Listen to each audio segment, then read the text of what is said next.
কেষ্টর ডানা ছাঁটার পরেই বীরভূমের সক্রিয় কোর কমিটি। রবিবাসরীয় বৈঠকের মাঝেই অনুব্রতকে ফোন করলেন মমতা বন্দ্যোপাধ্যায়।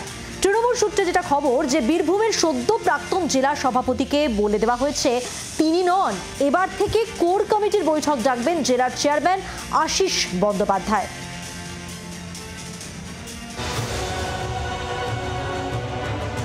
শাসক দলের সাংগঠনিক রদবদলে বদলে গিয়েছে বীরভূমের সমীকরণ।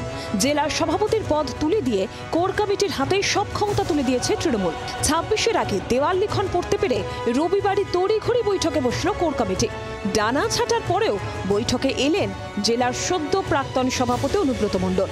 পাশাপাশি না বসলেও কেষ্টর কাছাকাছিই বসলেন নানুরের বিধায়ক কাজল শেখ। বীরভূমের রাজনীতিতে যাঁদের বিরোধিতা দীর্ঘদিনের। জানা গিয়েছে এদিন বৈঠক চলাকালীনই কেষ্টকে ফোন করেন তৃণমূল নেত্রী মমতা বন্দ্যোপাধ্যায়। তৃণমূল সূত্রে খবর, অনুব্রতকে বলে দেওয়া হয়েছে এবার থেকে কোর কমিটির বৈঠক ডাকবেন বীরভূম জেলার তৃণমূলের চেয়ারম্যান তথা বিধানসভার উপাধ্যক্ষ আশিস বন্দ্যোপাধ্যায়। জেলার সভাপতি থাকাকালীন চলতি মাসের 25 থেকে 27 তারিখ 3টি মিছিল ডাকেন অনুব্রত। কোর কমিটির বৈঠকে আলোচনা ছাড়াই এই মিছিলগুলি ডাকায় বিতর্ক তৈরি হয়। এদিন কোর কমিটির বৈঠকে অবশ্য ঠিক হয়েছে অনুব্রতর ঘোষিত কর্মসূচি অনুযায়ী 25 থেকে 27 তারিখ বীরভূমের 3 মহকুমায় মিছিল করবে তৃণমূল। তবে আগামী দিনে জেলায় কোর কমিটি দলীয় কর্মসূচি নির্ধারণ করবে।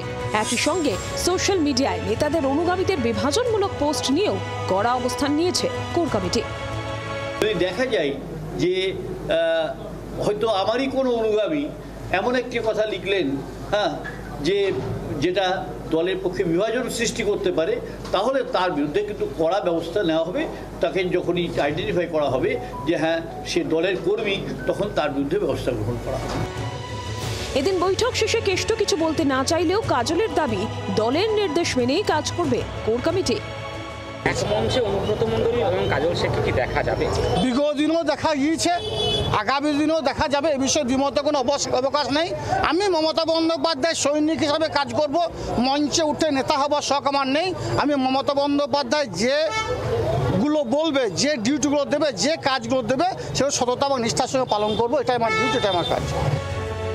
রাজনীতির কারবারিদের মতে দলের নির্দেশে শেষমেশ কোর কমিটিকেই মানতে বাধ্য হলেন বীরভূমের বাঘ বলে পরিচিত অনুব্রত মণ্ডল। ক্যামেরায় সম্রাট ভান্ডারীর সঙ্গে প্রসেনজিৎ মালাকারের রিপোর্ট, জি 24 ঘন্টা। বাংলার আওয়াজ, বাঙালির আবেগ, জি 24 ঘন্টা।